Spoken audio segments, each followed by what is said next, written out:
So good afternoon, Richard. Good afternoon. How are you doing? I am doing wonderful. So I'm going to call you by your first name. I'm not going to say Dr. Milner. Hey, please call Okay. me Rich. I insist, in fact. Great. So your book talks about these model teachers. They were amazing. I fell in love with all of them. Are these real? And can we use them? Is the bar too high? Can we actually do this? Well, I really appreciate the question. And the short answer to your question is absolutely.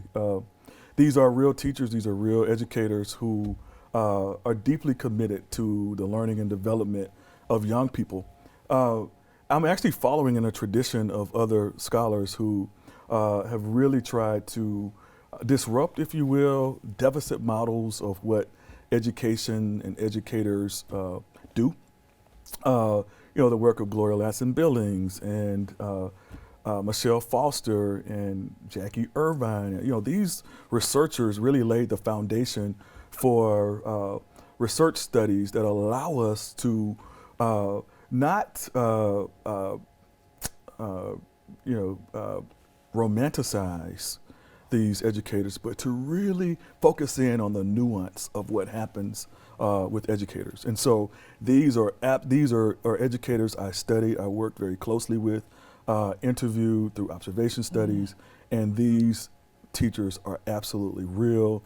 And I would add, other educators can certainly draw from their expertise in their own context. So the person who was Mr. Jackson Yes. talks about something that always concerns me. It seems that students of color think that being educated is not cool. So we don't want to do anything that's not cool. So how does he instill in these students it's okay to get an education? Right. Well, the first thing I would say is that we know from really sound research that the context matters, and that young people actually succeed.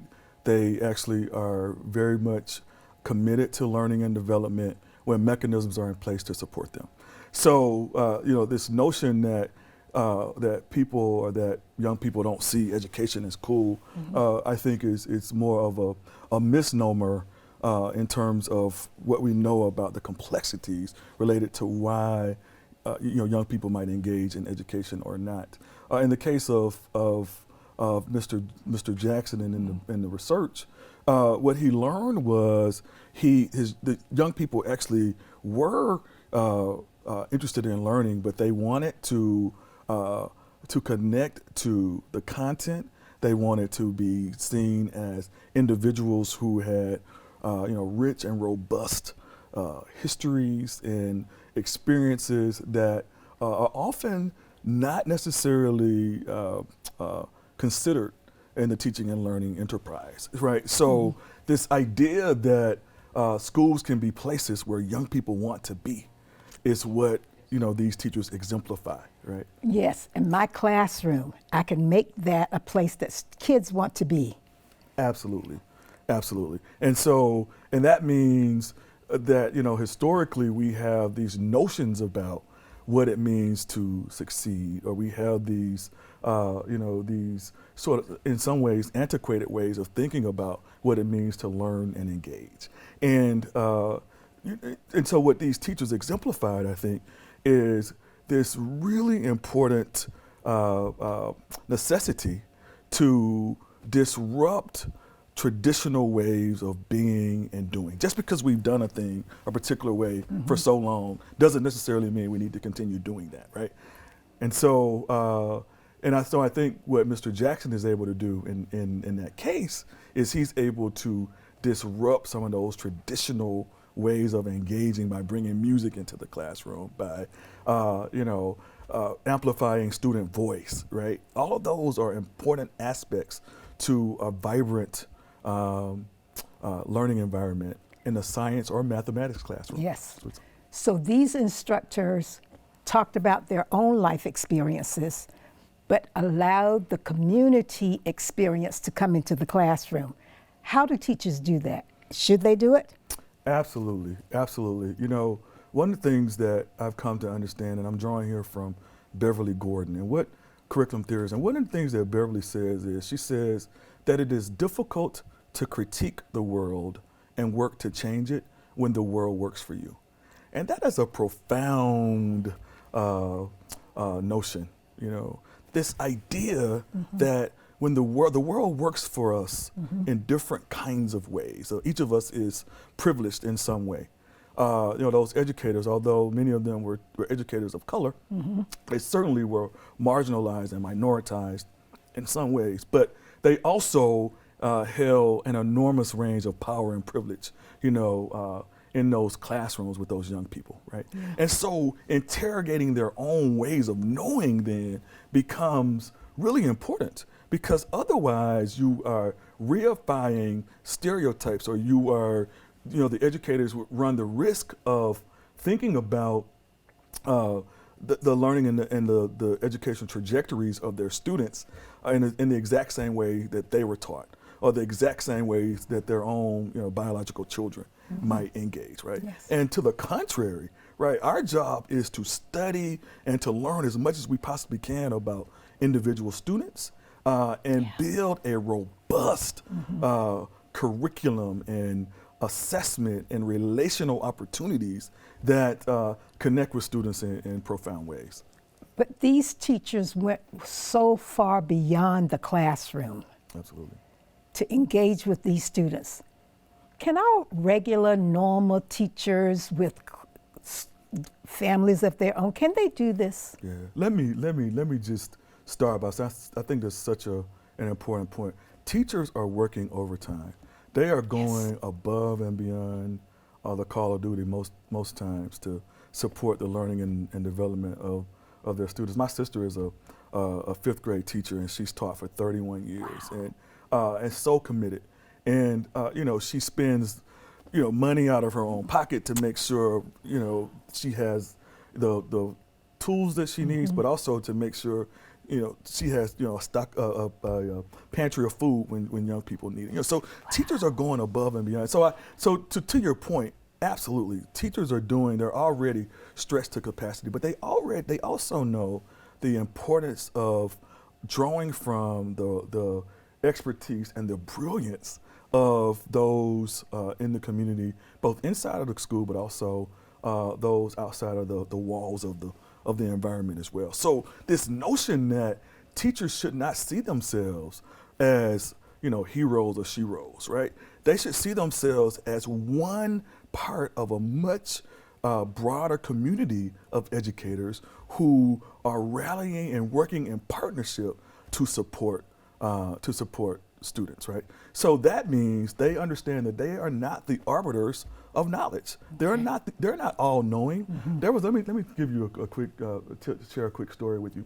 One of my daughters had a negative experience with one of her teachers, and the teacher was saying, "Well, I love, you know, my daughter, you know, my child, right?"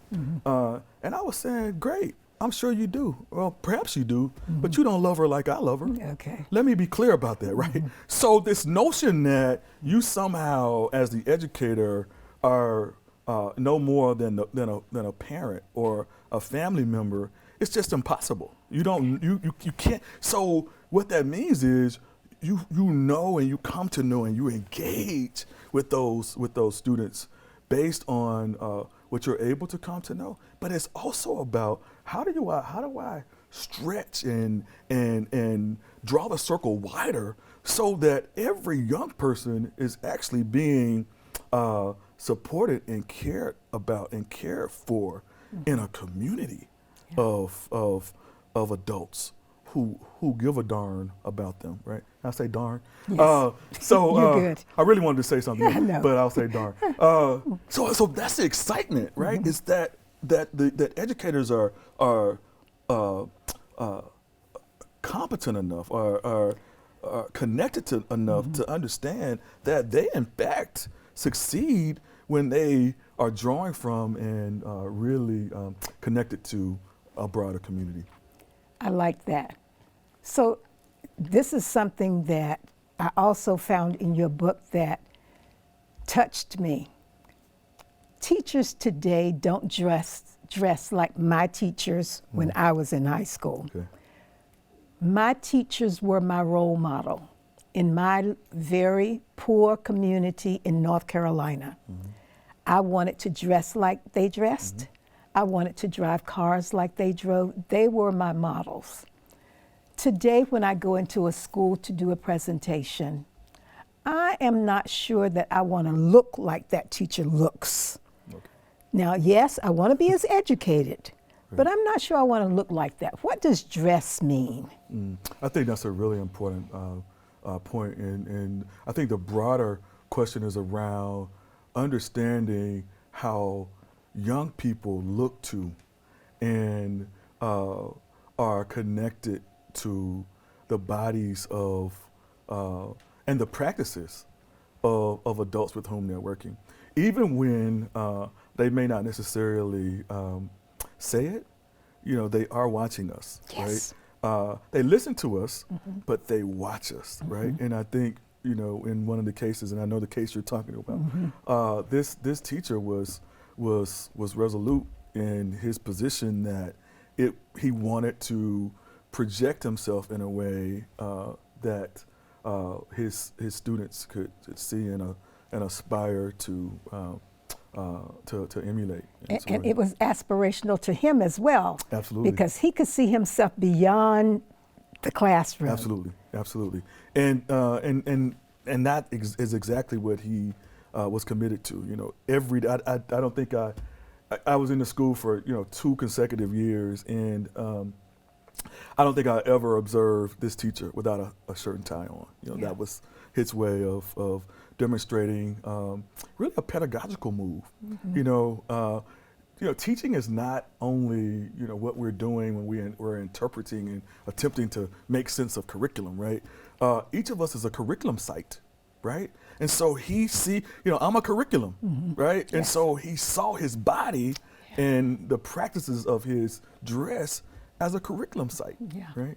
So now I'm not a tie wearer necessarily, but I could come with it, right? Okay. I got these nice shoes on, and, so there are elements of, I think, of the interaction and his practices that young people could connect to and connect with.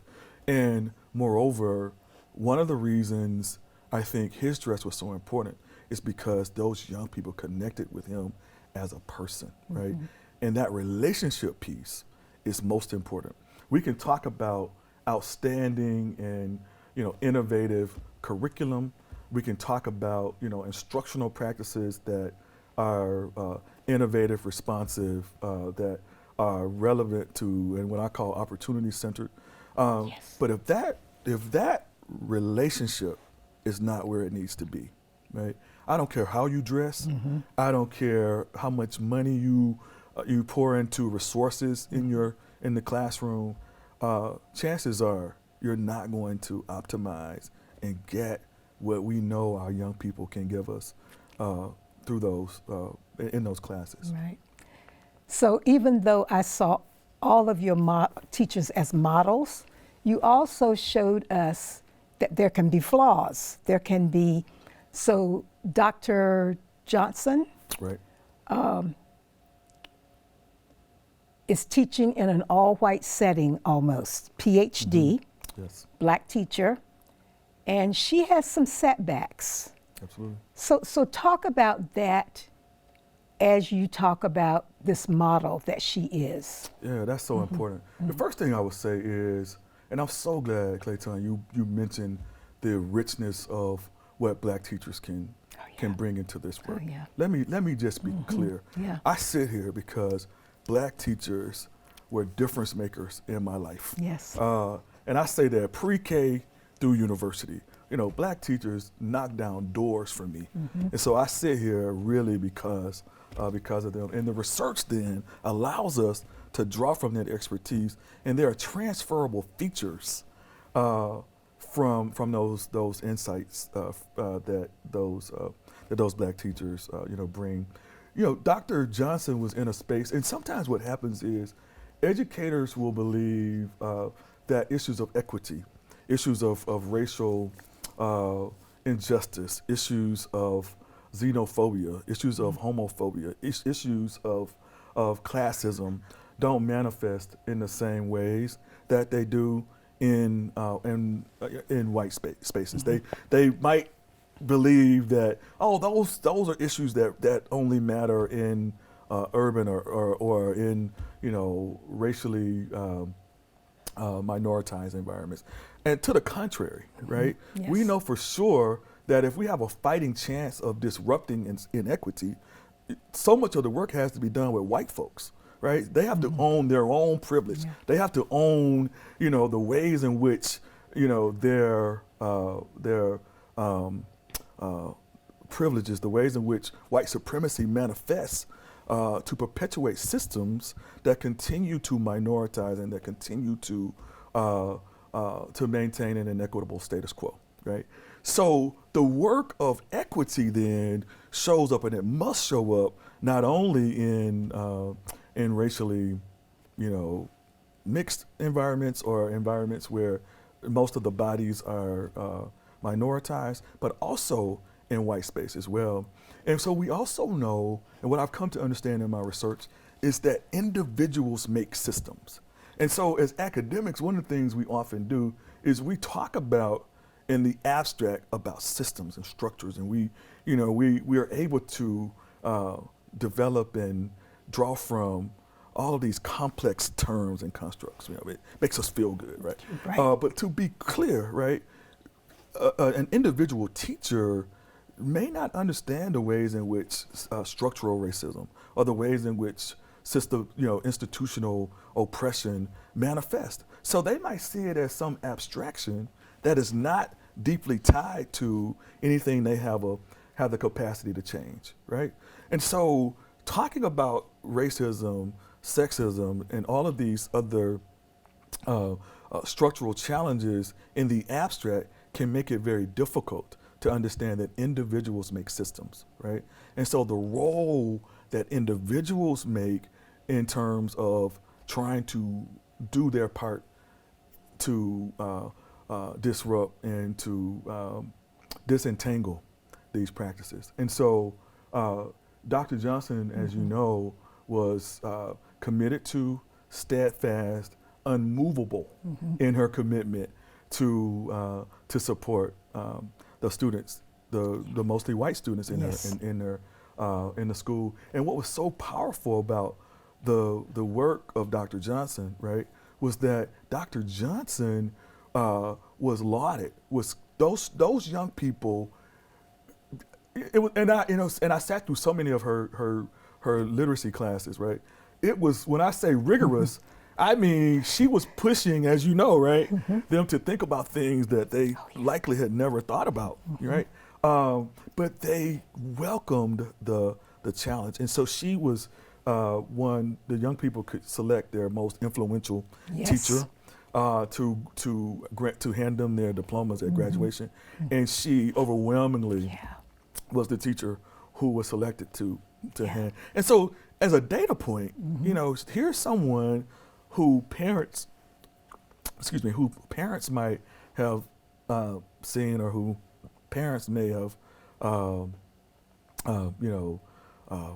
viewed as someone who is marginal, or someone who is not, an ideal instructor, but the students were telling her something very different, right? Yes. And so the nuance, right? What I didn't want to present in the book was some romanticized way of talking about teachers or talking about their practices. This is complex work. Let me be clear. Oh yes. Right, and I tried to demonstrate that, but hence the book, the title of the book, Start Where You Are, but Don't Stay There. So as you are, there's a level of optimism inherent in each of these educators that kept me coming back. That pressed, that kept pressing forward. Like, this, I want to see what's going to happen tomorrow. Yes. How is he or how is she or how are they going to navigate this challenging situation, right? And they showed up and showed out, as my grandma would say, in their practices. Good. I just, as I'm reading the book, I'm thinking about some of the first Black teachers here in Las Vegas. So we had Mabel Hogarth, 1947, the first Black teacher hired by the school district. And she was one of those teachers who knew every child in the community, encouraged them to learn how to save money at the local credit union. I mean, she was in the field and in the classroom, knew everybody, did the kind of teaching that you talked about. So I want you to talk about completely different topic. Talk about opportunity gaps. What is that? Yeah, thank you for bringing that up. So really following the tradition of, and I go back to one of my mentors and really sheroes in a lot of ways. So Gloria Ladson Billings, in her work, she talks about this notion that that we really should get away. Our language, let me just start with, language is powerful, right? The way we talk, the way we communicate to and with other people, and especially other young people, has the capacity to be life-changing, right? My grandmother would say that it is in some ways, she would say you're either speaking life or you're speaking death through the power of the tongue, right? And I, we talk about it differently in scholarship, but the basic premise is the same, right? And so achievement gap talk sends a particular kind of message about what is happening, right? Yes. The onus with achievement gap discourse is mostly on students, right? Because you're talking about test scores, Right. right? So so when you talk about achievement, you're really focusing in on patterns in test scores. What population of students tend to do the best on tests? White students, white middle class students, right? Even the white students are the norm by which others are compared on all measures, right? Even when Asian American students outperform white students still are the norm. So when you talk about norm reference exams, and I'm really passionate about this, I think we have to disrupt and change the way we talk about what's happening in schools and what's happening in these systems. Otherwise, we'll continue to perpetuate and do the same things over and over and over again. And so for Ladson Billings, education debt was the way she talks about what's happening. For me, it's opportunity or gaps in opportunity, right? Okay. And so, and opportunity manifests and it shows up in different kinds of ways, right?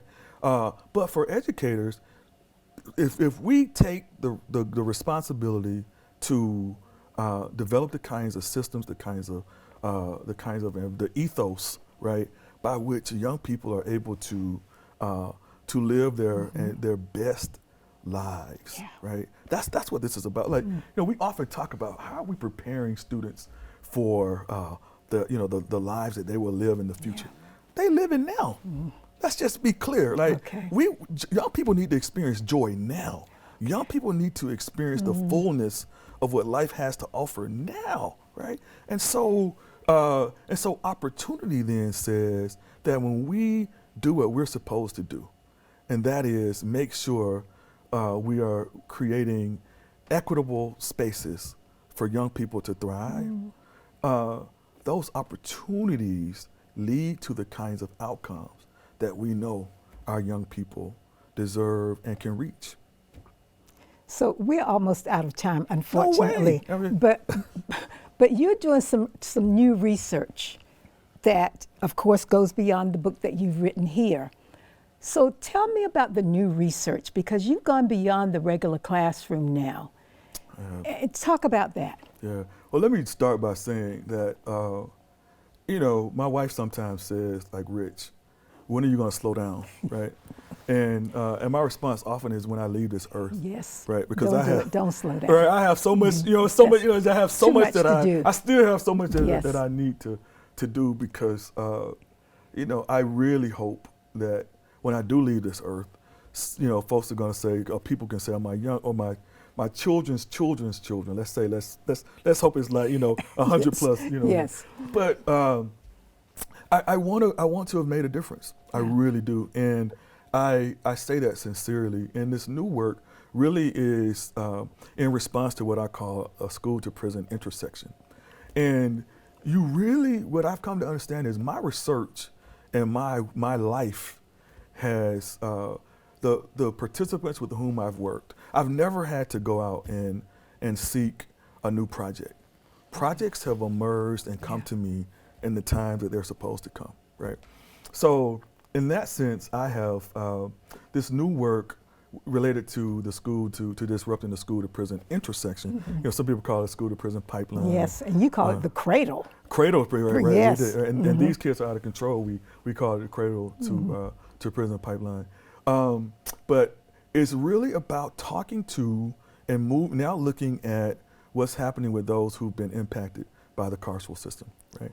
We know proportionately young people are more likely to enter the prison industrial complex, the prison systems, when they've been pushed out of schools. Exactly. Now, there's a direct link here, let me just make clear here, between the kinds of so in classes where young people feel the most minoritized or the most marginalized, like science, higher level math, those classes, the students typically what they'll do is they will push back, because when students' behavior, what they do, right, is in direct relation to or direct response to the ways in which they're treated, the ways in which the system is. So, it's just like a baby, right? I have twin daughters who are now 12 years old, and they're communicating with us all the time, right? They're telling us. So I learned even though I have two children, that's all I have, right? And my wife and I were like, what are we going to do? But we learn when those conditions were not what they needed to be, those babies would wake us up, right? Or they would get us up, right?